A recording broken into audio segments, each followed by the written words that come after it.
My girlfriend said, "My friends come first, you come second. They'll still be here when you're gone." I disappeared that evening without any response. I'd been dating Chloe for 2 years, thinking we were building something real together, but apparently I was just the supporting character in her friend group's ongoing drama series. The breaking point came on what should have been one of the best nights of my life. I'd just gotten promoted to senior veterinary technician at the animal hospital, a position I'd been working toward for 3 years through night classes and extra training sessions. I planned a celebration dinner at this Italian place we'd talked about trying, made reservations for 7 p.m., even bought a bottle of wine I definitely couldn't afford on my old salary. The promotion came with a $6,000 raise and more responsibility with surgical procedures, something I'd dreamed about since starting as a basic tech right out of community college. But when I called Chloe that afternoon to confirm our dinner plans, she hit me with the news that she couldn't make it. "It's karaoke night with the inner circle," she said, like that explained everything. The inner circle, that's what they call themselves. Zoe, Mason, Riley, and Quinn, plus Chloe. 5 adults in their late 20s who treated their weekly social calendar like sacred religious observances that could never, under any circumstances, be missed or rescheduled. They had group chats for everything, color-coded calendars, and emergency protocols for when someone was running late to their hangouts. I'd watched them spend entire evenings planning their next gathering while ignoring the actual gathering they were currently at. I stood in the break room at work, still wearing scrubs that smelled like antiseptic and dog shampoo, trying to process what I was hearing. Around me, my coworkers were celebrating my promotion with a grocery store cake, and I had to excuse myself to take this call. "Can't we celebrate tomorrow instead?" I asked, already knowing the answer because I'd learned Chloe's patterns over 2 years. "Daniel, you know how important these nights are to us. It's about consistency and showing up for each other. We've never missed a Thursday karaoke night, not once. That's what makes us special. What about showing up for me?" The silence stretched long enough that I wondered if the call had dropped. In the background, I could hear her getting ready, the familiar sounds of her makeup routine, the closet doors opening and closing as she tried on different outfits for her friends who would photograph every moment for their coordinated Instagram stories. "Look," she finally said, and I could hear the irritation creeping into her voice. "My friends come first, you come second. They'll still be here when you're gone, and they've proven their loyalty over and over. You're asking me to choose between you and my chosen family, and that's not fair." Chosen family. That's what they called each other, like they were survivors of some great trauma instead of 5 people who met at a wine tasting class 2 years ago and decided they were soulmates. They even had matching tattoos, little circles on their wrists that they'd gotten during a weekend trip to Portland, documenting the entire experience with a hashtag campaign. "I'm not asking you to choose," I said quietly, watching through the break room window as Dr. Martinez examined a golden retriever in examination room 3. "I'm asking you to care that something good happened to me. I do care, but Daniel, this is just one dinner. We can celebrate anytime. Karaoke night only happens once a week, and if I miss it, I'm letting down 4 people instead of just one. Just one." That's how she saw me, not as her boyfriend of 2 years, not as someone who mattered enough to occasionally take priority, just one person whose feelings were worth less than the collective disappointment of her friend group. When I got home that night, Chloe was already gone, having left a trail of glitter and the lingering scent of her expensive perfume throughout our apartment. On our kitchen counter, I found a stack of matching t-shirts she'd ordered for the group's upcoming camping trip, bright yellow shirts with "Inner Circle Forever" printed in rainbow letters, complete with little camping icons and their names on the back. 5 shirts, $32 each according to the receipt. My family reunion was the same weekend as their camping trip, something I'd mentioned multiple times over the past month, something that was marked on the calendar we shared. Something she'd apparently forgotten completely while spending $160 on matching outfits for her friends. I stood there holding those ridiculous shirts, thinking about how she'd spent money we didn't really have on custom uniforms for people who would probably forget her name in 5 years, while completely blanking on something that mattered to me and my actual family. That's when I realized I wasn't just dating Chloe, I was dating her entire friend group, and I was losing that election by a landslide every single day. The promotion dinner I ate alone that night, sitting at my kitchen table with takeout Chinese food and the bottle of wine I'd bought for our celebration, tasted like the most expensive meal I'd ever had. Not because of the wine, but because it was the moment I finally understood exactly what I was worth to the person I thought loved me. Instead of fighting or trying to change her mind, I did something that probably surprised both of us. I started planning my exit strategy with the same methodical approach I used for complex surgical procedures at work. The opportunity came when Chloe announced the Inner Circle was going to a 3-day music festival 2 hours away, complete with matching flower crowns and a rented RV that Mason's uncle was letting them borrow. She was practically vibrating with excitement about their epic adventure, and barely noticed when I mentioned I might visit my friend Trevor that weekend. I'd been saving money from my promotion, and within days of that conversation, I'd secured a studio apartment across town, just 15 minutes from the animal hospital. It wasn't much, 450 square feet with a Murphy bed and a kitchen the size of a closet, but it was mine, and more importantly, it was somewhere I could think clearly without constant reminders of how little I mattered in my own relationship. The moving process became almost therapeutic, like performing surgery on my own life. During my lunch breaks, I'd drive to the apartment with boxes of books, my vintage medical textbooks from veterinary school, and the small electronics that Chloe never paid attention to anyway.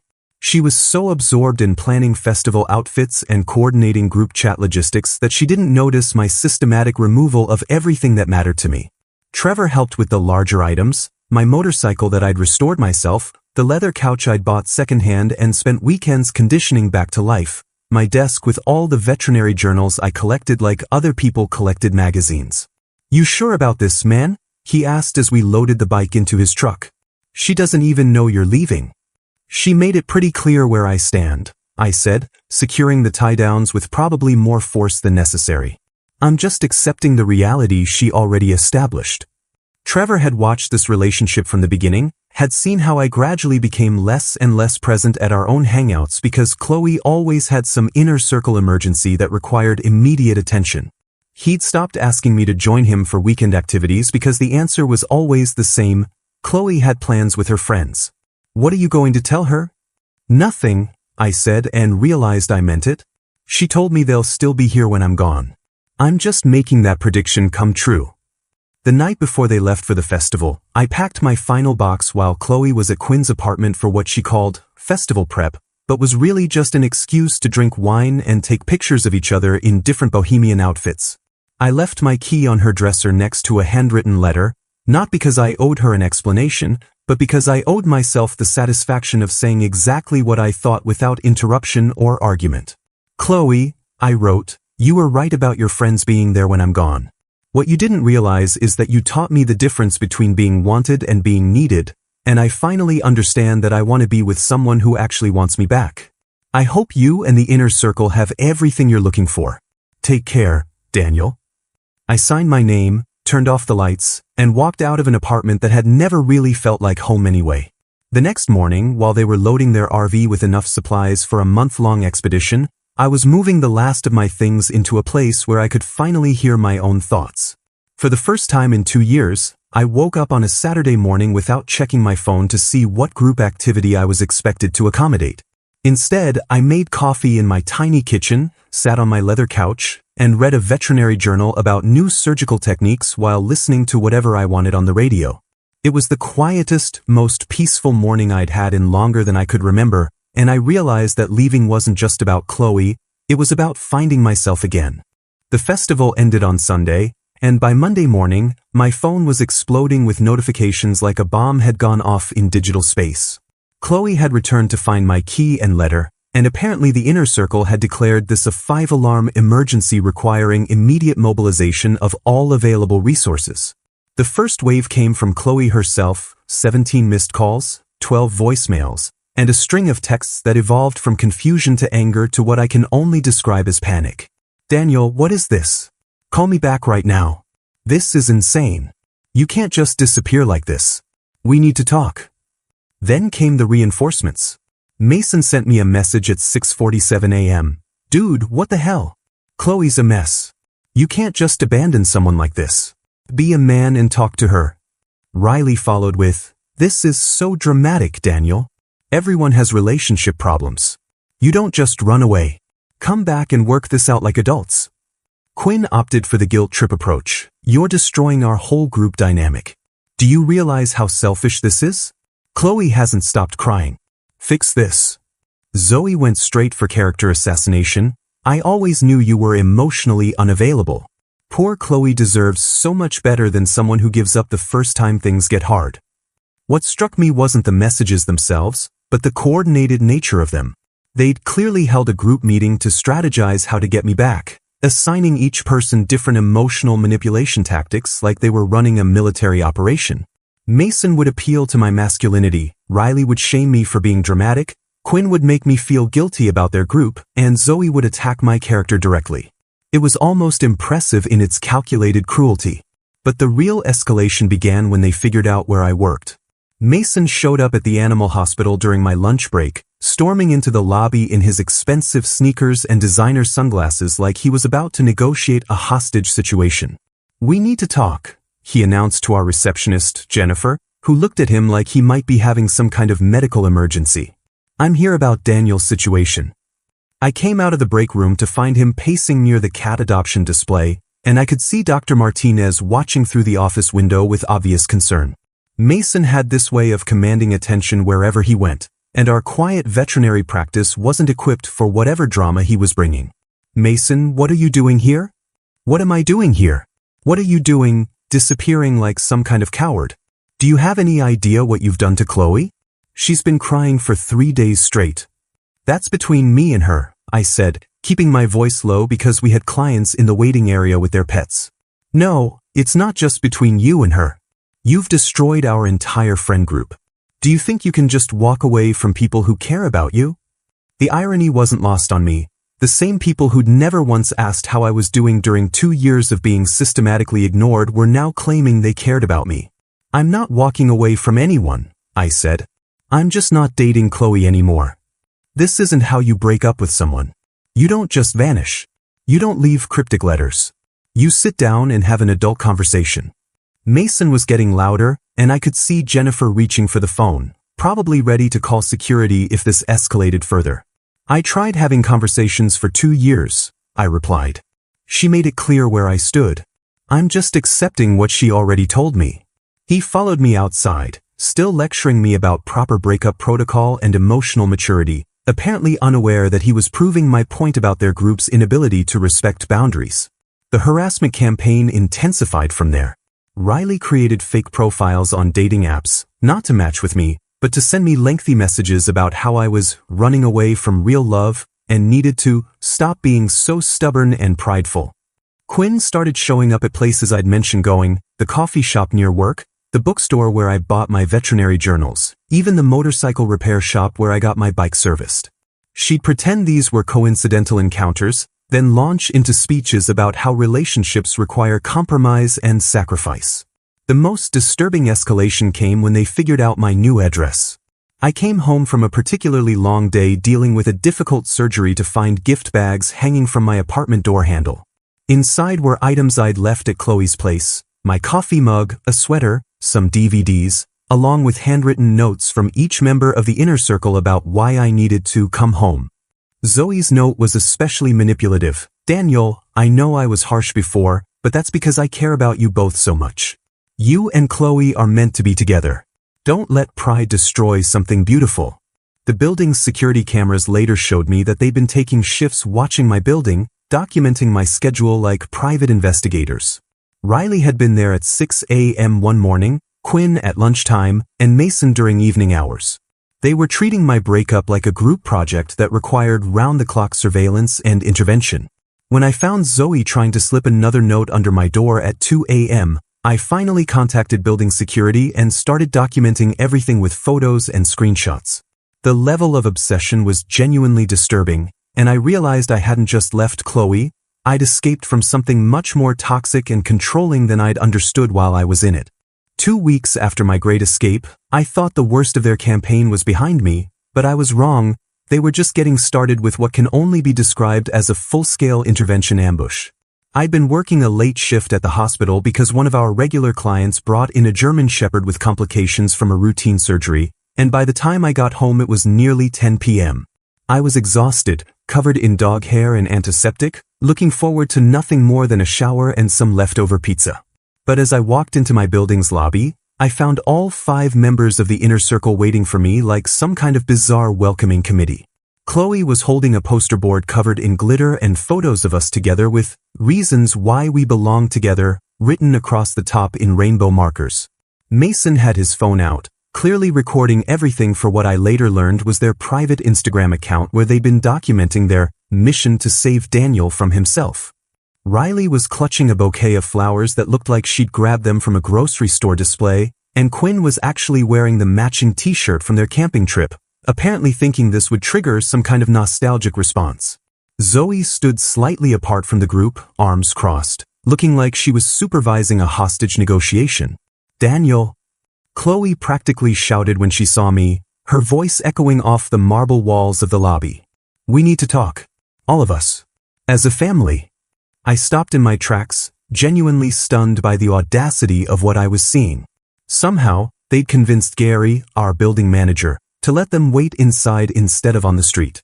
Later, I found out they told him they were planning a surprise birthday party for me and needed to coordinate the logistics. Gary, being a nice guy in his 60s who probably thought this was sweet, had let them set up camp in the lobby for the better part of 3 hours. "How did you get in here?" I asked, though I was already piecing together their manipulation tactics. "That doesn't matter," Chloe said, stepping forward with her poster board like she was presenting evidence in court. "What matters is that you're punishing all of us for caring too much. Look at this list, Daniel.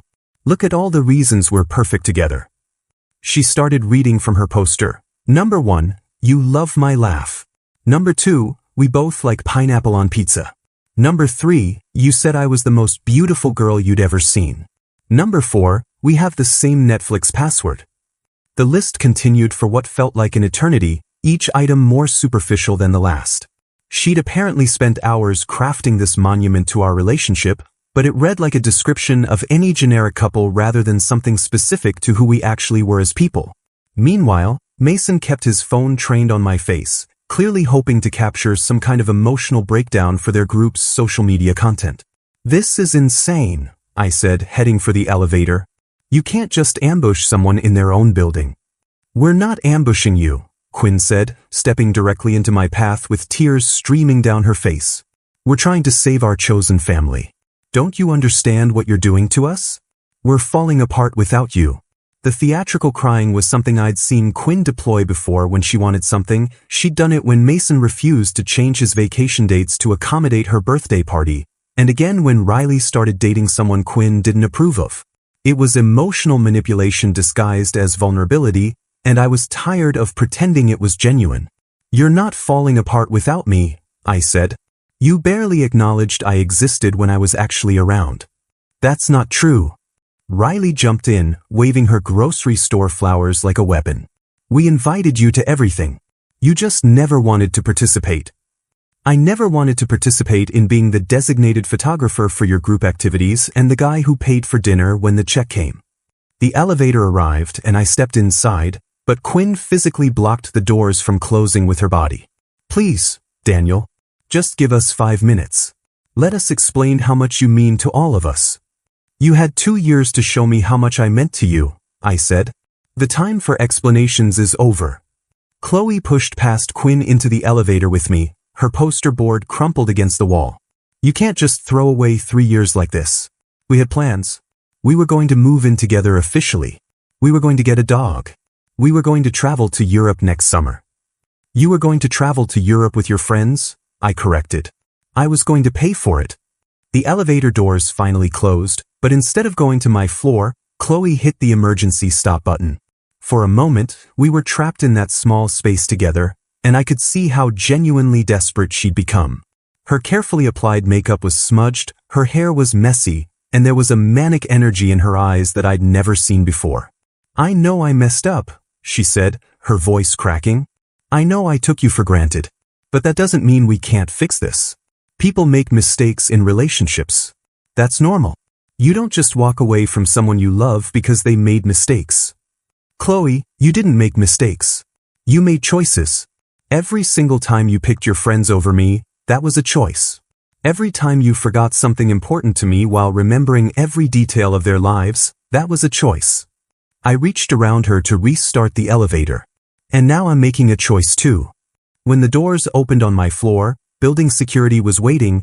Gary had apparently realized something was wrong when he heard Quinn crying in the lobby and Mason's increasingly aggressive attempts to follow me upstairs. The security footage later revealed they'd been taking shifts watching my building for 3 days, mapping out my schedule and planning this intervention like a military operation. As I walked to my apartment, I could hear Chloe pleading with the security guard, explaining that this was all a big misunderstanding and they were just trying to help someone they cared about. But I was done being someone's project to fix, and I was definitely done being the villain in their group narrative just because I'd finally decided to value myself enough to walk away. 3 months later, the universe started delivering the kind of ironic justice that makes you believe in karma, and I had a front row seat to watch the inner circle implode under the weight of its own manufactured drama. The first crack appeared when Mason got a promotion at his marketing firm that required him to relocate to Denver within 6 weeks. Instead of celebrating his success, the group treated his announcement like a personal betrayal, with Chloe leading the charge in passive-aggressive guilt trips about abandoning the family. I learned about this through Trevor, who'd remained friends with Mason despite everything and found the whole situation hilarious. "Dude, they're actually mad at him for taking a better job," Trevor told me over beers at our favorite brewery. Chloe kept saying he was pulling a Daniel by prioritizing his career over their friendship. The lack of self-awareness is incredible. Meanwhile, I was thriving in ways I hadn't expected. The extra money from not subsidizing group activities meant I could finally afford things I'd been putting off for years, like adopting Bandit, a 3-year-old golden retriever mix who'd been surrendered to our clinic after his elderly owner passed away. Bandit had been at the shelter for months because he was older and had some minor health issues that made him less adoptable, but he was exactly what I didn't know I was looking for. Having a dog meant establishing new routines that had nothing to do with anyone else's social calendar. Morning walks before work, evening trips to the dog park, weekend hikes at state trails I'd never had time to explore when I was constantly accommodating Chloe's group activities. Bandit was the perfect companion, loyal, grateful for attention, and completely uninterested in drama or social media. I also enrolled in evening classes for advanced veterinary surgical techniques, something I'd been wanting to do since my promotion but couldn't because it conflicted with the inner circle's sacred Thursday night activities. Learning to perform more complex procedures on small animals had been a goal since I started in veterinary medicine, and finally having the time and mental energy to pursue it felt like reclaiming a part of myself I'd forgotten existed. The second major crack in their group dynamic came when Zoe started dating Marcus, a software engineer from her office who had the audacity to want to spend time with his girlfriend on weekends. Suddenly, Zoe wasn't available for every group brunch, shopping trip, and impromptu hangout session.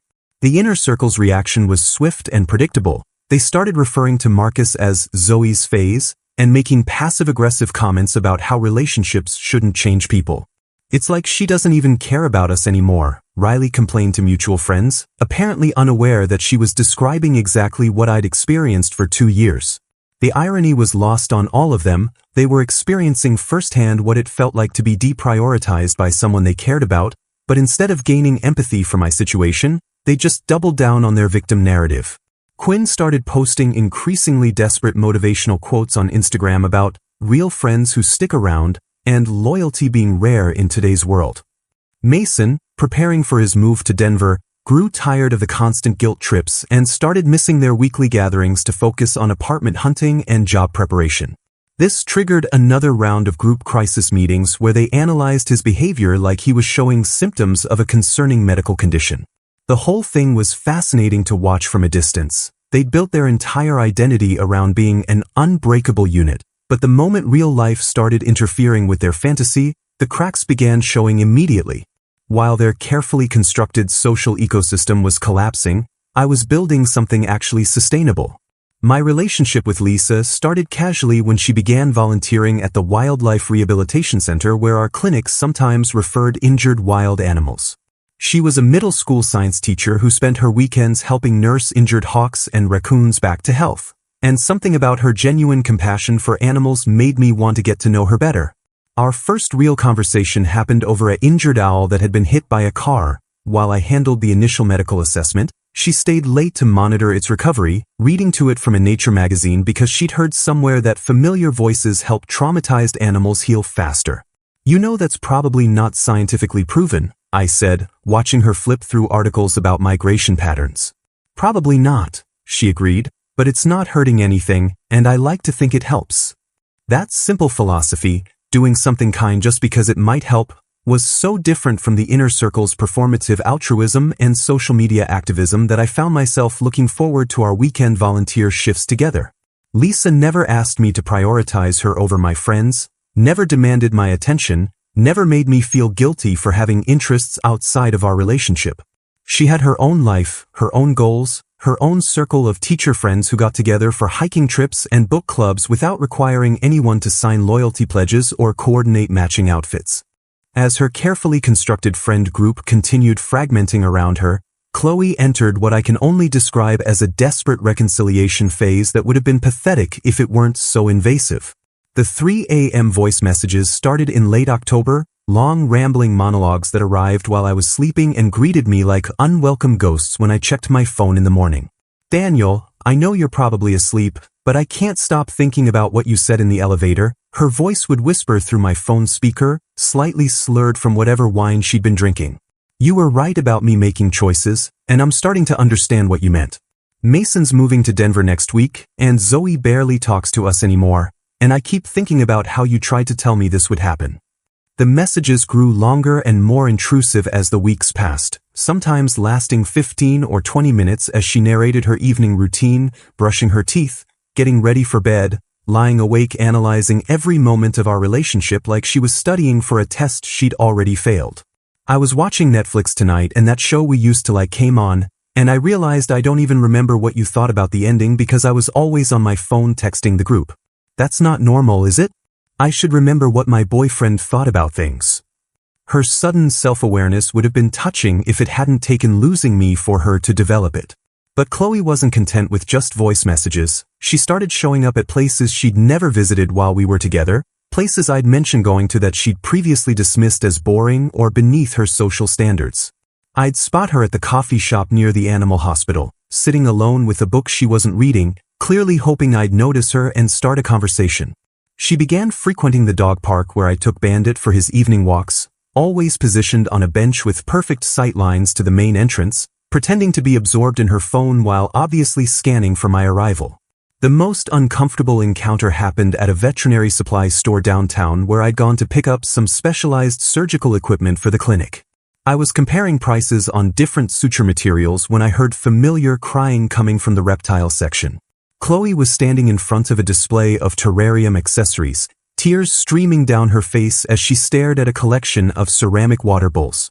Daniel, she said when she noticed me, like she was genuinely surprised to see me there, despite the fact that this was clearly a planned encounter. What are you doing here? Buying supplies for work. What are you doing here? I asked, though the answer was obvious. I was just looking around, thinking about getting a pet. Maybe a gecko or something small. Chloe, who had spent 2 years complaining about pet hair on furniture and refusing to let me get so much as a goldfish, was suddenly interested in reptile ownership. I've been thinking a lot about responsibility lately, she continued, wiping her eyes with the back of her hand. About taking care of something other than myself. I never realized how selfish I was until everyone started leaving. The breakdown that followed was genuinely painful to witness. Not because I felt sorry for her, but because it was so clearly performative while also being rooted in real desperation. She talked about how Quinn had started graduate school and barely responded to group messages, how Riley was spending all her time with a new boyfriend, how even Zoe's relationship was becoming more serious.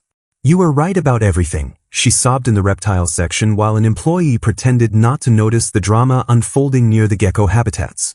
I treated you like you were disposable. And now I'm watching everyone else do the same thing to me. The group's falling apart, and I finally understand how lonely you must have felt. I stood there holding a package of surgical sutures, watching someone I'd once loved have a complete meltdown in front of a display of turtle food, and felt absolutely nothing. Not anger, not satisfaction, not even sympathy, just a profound indifference that told me I'd truly moved on. I'm sorry you're going through this, I said, and meant it the way you mean it when you hear about a natural disaster affecting strangers. But I can't fix it for you. Her final desperate attempt came a week later when I found a care package on my doorstep addressed to Bandit. Inside was an assortment of expensive dog treats, a plush toy shaped like a veterinarian's stethoscope, and a handwritten note that read, "Dear Bandit, I miss being your dog mom. I hope your dad is taking good care of you. Love, Auntie Chloe." The presumption of referring to herself as Bandit's dog mom when she'd never met him, combined with the obvious manipulation of using my pet to get to me, finally pushed me to block her number completely. I'd maintained one avenue of communication out of politeness, but using my dog as an emotional weapon crossed a line I hadn't even known existed. 6 months after my escape from the inner circle's toxic ecosystem, I discovered through social media that their carefully constructed chosen family had completely disbanded, scattered across the country like dandelion seeds in a strong wind. Mason was thriving in Denver, posting pictures of mountain hikes and new coworkers without the constant pressure of group obligations. Zoe had gotten engaged to Marcus and moved in with him, her Instagram feed now filled with home renovation projects instead of mandatory group selfies. Riley had taken a job with her family's landscaping business back in her hometown, trading her expensive city apartment for a house with a garden. Even Quinn had found an escape route, starting graduate school for environmental science in another state, finally pursuing the career she'd talked about for years. Their shared Instagram account, @InnerCircleForever, had been abandoned months ago, the last post being a group photo from their camping trip with Family Forever that now read like a monument to misplaced optimism. Chloe's personal account had become a wasteland of increasingly desperate motivational quotes about loyalty and authentic friendship, posted to an audience that had largely stopped engaging. Meanwhile, Lisa and I had settled into the kind of relationship I'd never experienced before, one based on mutual respect rather than desperate attachment. When she suggested we make things official by moving in with Bandit and me, it wasn't because she needed constant validation, but because we genuinely enjoyed building something together without losing our individual identities. The difference was remarkable. Lisa had her own friends, fellow teachers who got together for hiking trips and book clubs, people who treated each other like adults with responsibilities rather than children needing constant supervision. When her friends planned activities, they checked schedules and offered alternatives if someone couldn't make it, never guilt-tripping anyone for having other priorities. Our apartment became a peaceful sanctuary where we could both pursue our interests without judgment. Lisa would grade papers at the kitchen table while I studied veterinary journals on the couch. Bandit sprawled between us like a furry bridge connecting two people who didn't need constant entertainment to feel secure. We cooked dinner together, took turns choosing movies, and had conversations that went deeper than social media updates and group drama. One evening while we were planning a quiet camping trip to a state park, just the three of us, no coordination required with anyone else, I realized I'd learned something valuable from the whole experience. Chloe had been right about one thing: her friends were still there when I was gone. But what she'd failed to understand was that being physically present isn't the same as being emotionally available, and that surrounding yourself with people who enable your worst impulses isn't genuine support. The inner circle had been a house of cards built on mutual dependency and manufactured drama, designed to make its members feel special while actually preventing them from growing as individuals. Real relationships don't require you to lose yourself to maintain them, don't demand constant proof of loyalty, and don't fall apart when someone pursues their own goals. As I packed our camping gear while Lisa checked trail maps and Bandit supervised from the passenger seat, I felt a quiet satisfaction that had nothing to do with revenge. The life I was building wasn't dramatic or Instagram-worthy, but it was real, sustainable, and completely my own choice.